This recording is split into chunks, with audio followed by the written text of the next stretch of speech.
Which is very dangerous. তো এইগুলো নিয়ে আমরা কাজ করছি কিভাবে আমরা বাড়াবো।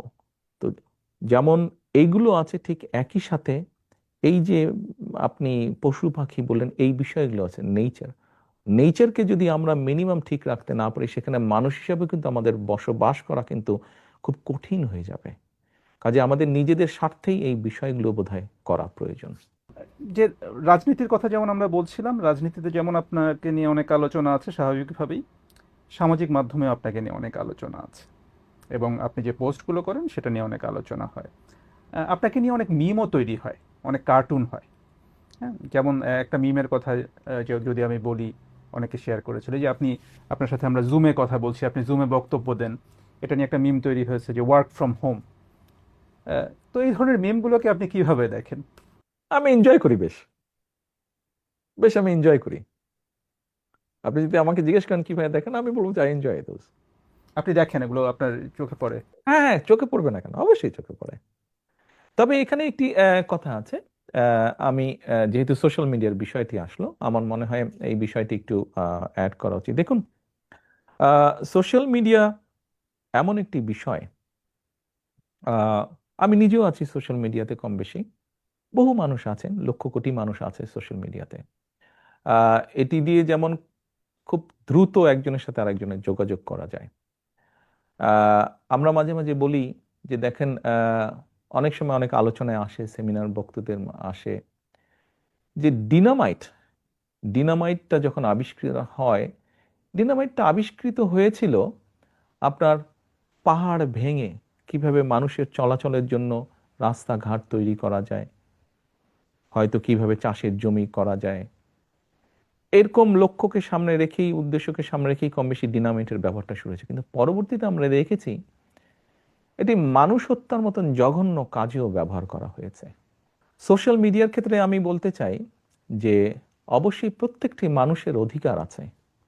যেহেতু আমরা গণতন্ত্রে বিশ্বাস করি, মানুষের বাক ব্যক্তি স্বাধীনতায় আমরা বিশ্বাস করি, প্রত্যেকটি মানুষের অধিকার আছে তার মতামত প্রকাশ করার।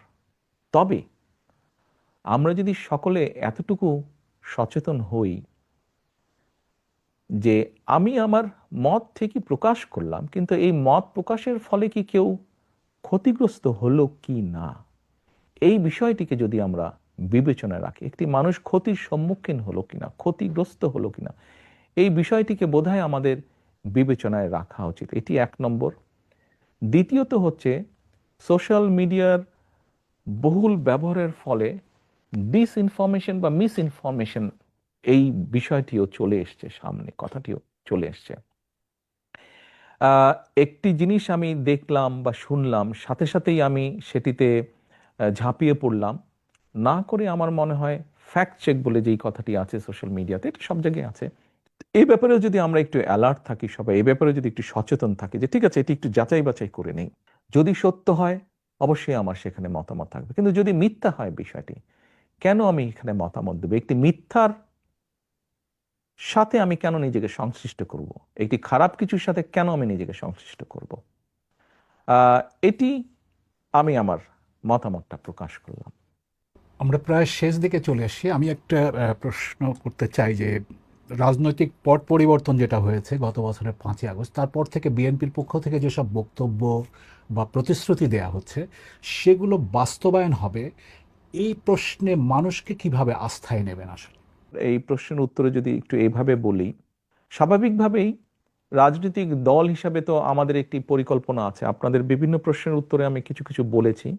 তো ব্যাপারটা হচ্ছে এরকম যে দেখুন, এই মুহূর্তে মাঠে আমরা যেই রাজনৈতিক দলগুলো আছি, আমরা ধরে নিতে পারি যে এই রাজনৈতিক দলগুলো ইনশাল্লাহ আগামীতে দেশ পরিচালনা করতে পারে।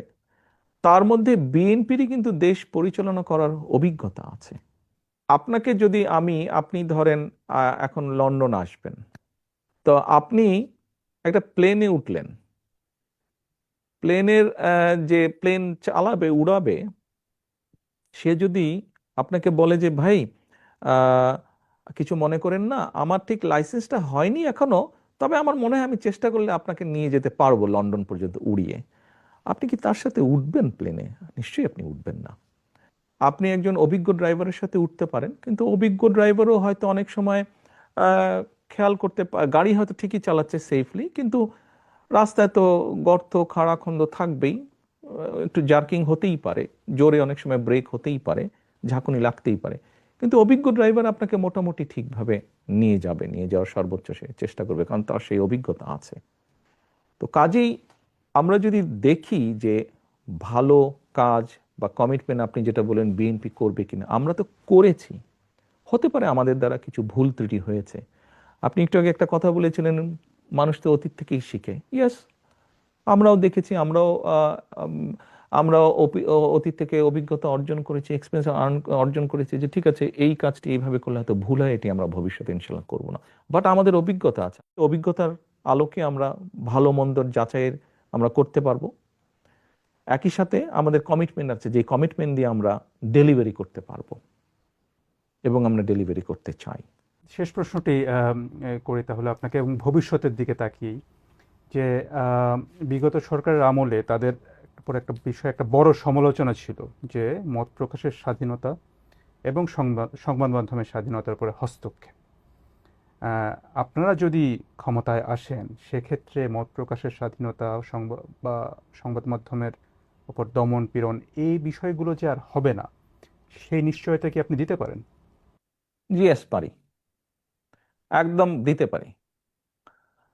আপনি 2001 থেকে 2006 পর্যন্ত পত্রপত্রিকা খুলুন, আমি কারো নাম উল্লেখ করব না, কোনো পত্রিকার কথা উল্লেখ করব না, শুধু খুলে দেখুন কিভাবে অনেক খবর ছাপা হয়েছিল যার সত্যতা কিন্তু ছিল না, অপপ্রচার ছিল, কিন্তু অপপ্রচারটাকে সংবাদ হিসেবে চালিয়ে দেওয়া হয়েছিল।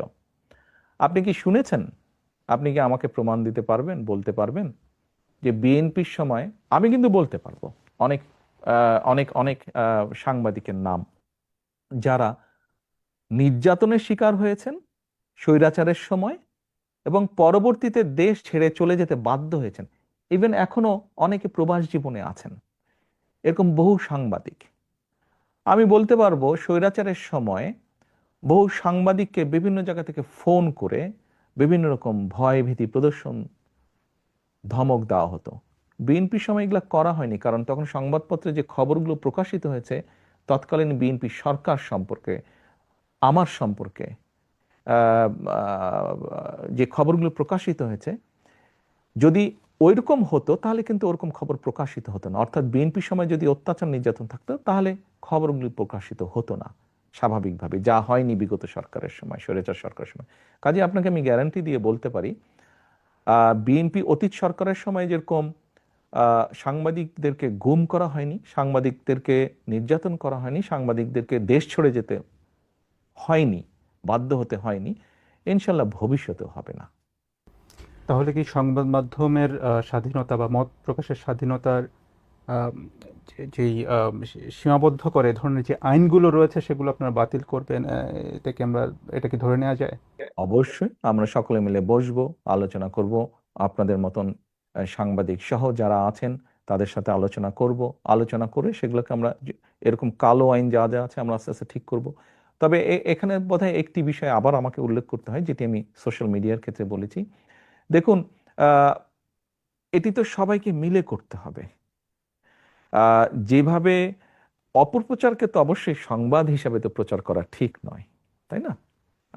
এটি যেরকম আপনাদের যেরকম ওটি চাওয়া থাকবে ভবিষ্যৎ সরকারের কাছে, যারাই আসুক সরকারে, রাজনৈতিক কর্মী হিসাবে আমাদেরও অনুরোধ থাকবে আপনাদের প্রতি যে অপপ্রচারকে সংবাদ হিসাবে যেন প্রচারিত না হয়, এই বিষয়টিকে একটু সকলকে সচেতন বা খেয়াল রাখতে হবে। তারেক রহমান, আপনাকে অনেক ধন্যবাদ বিবিসি বাংলার সাথে কথা বলার জন্য। ধন্যবাদ। আপনাদেরকেও অনেক ধন্যবাদ।